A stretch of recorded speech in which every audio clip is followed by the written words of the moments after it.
Assalamualaikum warahmatullahi wabarakatuh. My name is Fania Hidayatul Mustafidah. People know me as Fania. I am from class 10, Rufaida IPS, SMIT Mentari Ilmu Karawang. Sekarang saya akan mempresentasikan hasil Socio-Scientific Issues Project dengan judul Bagaimana Perang Rusia dan Ukraina dari Sudut Pandang Sosial. Soal pertama, jelaskan secara kronologis sebab-sebab terjadinya Perang Rusia dan Ukraina. Diawali pada runtuhnya Uni Soviet tahun 1991, Ukraina merdeka dan memisahkan diri dari Rusia. Banyak masyarakat Rusia yang kecewa akan hal tersebut. Putin berkeinginan untuk bisa menyatukan kedua negara tersebut kembali. Walaupun Ukraina sudah merdeka, negaranya masih sering dikontrol oleh Rusia. Sampai pada akhirnya, tahun 2004 terjadi revolusi Orange, di mana masyarakat Ukraina ingin menjadi negara yang bebas tanpa dikontrol oleh Rusia. Dan terpilihlah Presiden Viktor Yushchenko yang anti-Rusia. Dengan terpilihnya presiden baru itu, Rusia merasa tidak nyaman dan membuat strategi untuk menurunkan jabatannya. Strategi itu berhasil. Tahun 2010, Viktor Yanukovych, sahabat Vladimir Putin, dipilih menjadi presiden. Ia menolak semua kerjasama dengan Uni Eropa. Hal itu membuat masyarakat kesal dan melakukan revolusi lagi. Tahun 2014, saat terjadi kekosongan kekuasaan di Ukraina, Rusia mengambil alih wilayah Crimea dan membantu kelompok separatis di Donetsk dan Luhansk.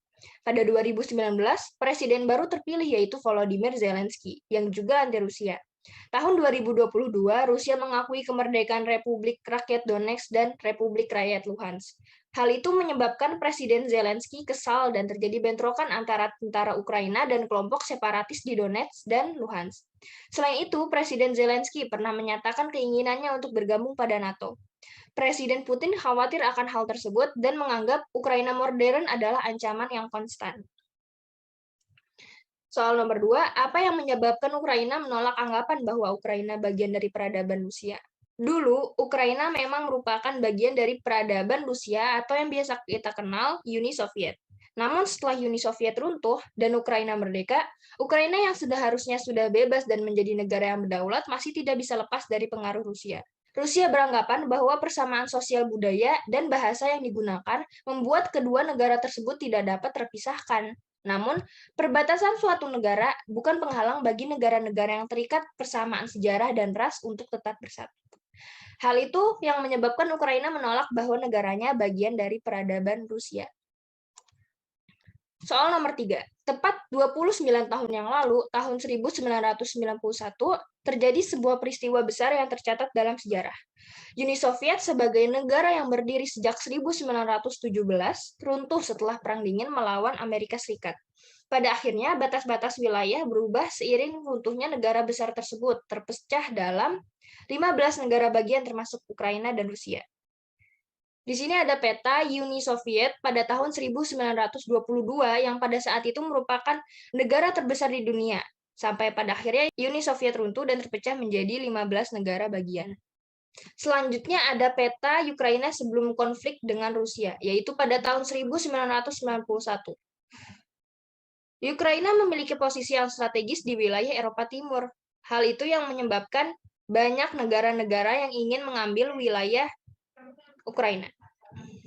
Selanjutnya ada peta Ukraina setelah konflik dengan Rusia, yaitu pada tahun 2022. Sudah banyak kota-kota di Ukraina yang telah diduduki oleh Rusia. Soal nomor 4. IMF menilai perang Rusia dan Ukraina memberikan dampak sangat serius bagi ekonomi global. Kebijakan ekonomi setiap negara makin kompleks saat berupaya untuk pulihkan ekonomi setelah pandemi. Negara apa saja yang memiliki hubungan kerjasama ekonomi internasional dengan kedua negara tersebut? Yaitu ada negara yang berhubungan dengan Ukraina, ada Indonesia, Israel, dan Jerman. Kerjasama antara Indonesia dan Ukraina ada dalam bidang ekonomi, yaitu kegiatan impor ke Ukraina, ada kelapa sawit, teh, rempah-rempah, dan kegiatan ekspor dari Ukraina, ada gandum, besi, dan baja, senjata, dan misiu. Selanjutnya ada Israel. Kerjasama ekonomi antara Israel dan Ukraina sudah berlangsung lama. Ukraina mengimpor gandum selama bertahun-tahun. Israel mengimpor produk jagung, barley, rapeseed, dan kedelai dari Ukraina. Ada juga Jerman. Kerjasama antara Ukraina dan Jerman dalam bidang ekonomi yaitu Jerman mengekspor obat-obatan kemasan, mobil, dan pestisida, dan Ukraina mengekspor kawat berisolasi, jagung, dan rapeseed. Selanjutnya, negara-negara yang berhubungan dengan Rusia. Ada Cina, Iran, dan Brazil. Cina dan Rusia sempat latihan perang skala besar di Indonesia, Cina pada bulan Agustus lalu. Dan kedua negara itu ingin mengembangkan helikopter militer, sistem peringatan serangan rudal, dan stasiun penelitian di bulan. Rusia dan Iran memperpanjang hubungan kerjasama militer.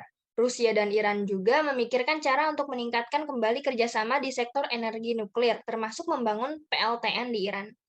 Rusia dan Brazil ingin mengembangkan lembaga budaya dan pendidikan, menyelenggarakan pertukaran pelajar, dan selain itu pun mereka melakukan kerjasama dalam bidang tenaga nuklir, minyak dan gas, penjelajahan antariksa, membuat kapal, dan pertanian. Apa komoditas pertambangan dan pertanian yang dihasilkan oleh negara Ukraina dan Rusia? Komoditasnya itu ada minyak bumi dari Rusia, jumlah produksinya 9,45 juta ton. Lalu ada gandum dari Ukraina, jumlah produksinya mencapai 16,6 juta ton. Dan jagung dari Ukraina, jumlah produksinya 23,1 juta ton. Berdasarkan data sebelumnya, negara mana saja yang terkena dampak akibat tragedi Perang Rusia dan Ukraina? Komoditas terbesar apa yang memengaruhi perekonomian global?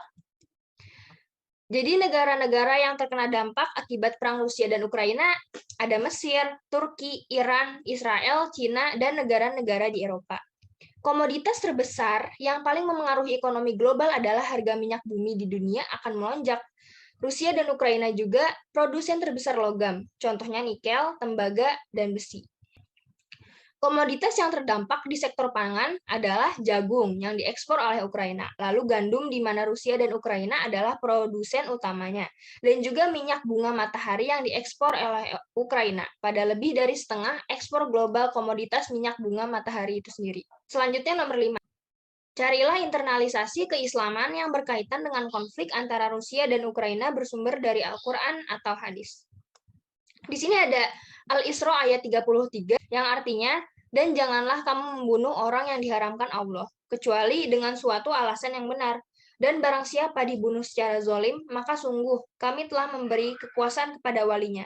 Tetapi janganlah walinya itu melampaui batas dalam pembunuhan. Sesungguhnya dia adalah orang yang mendapat pertolongan.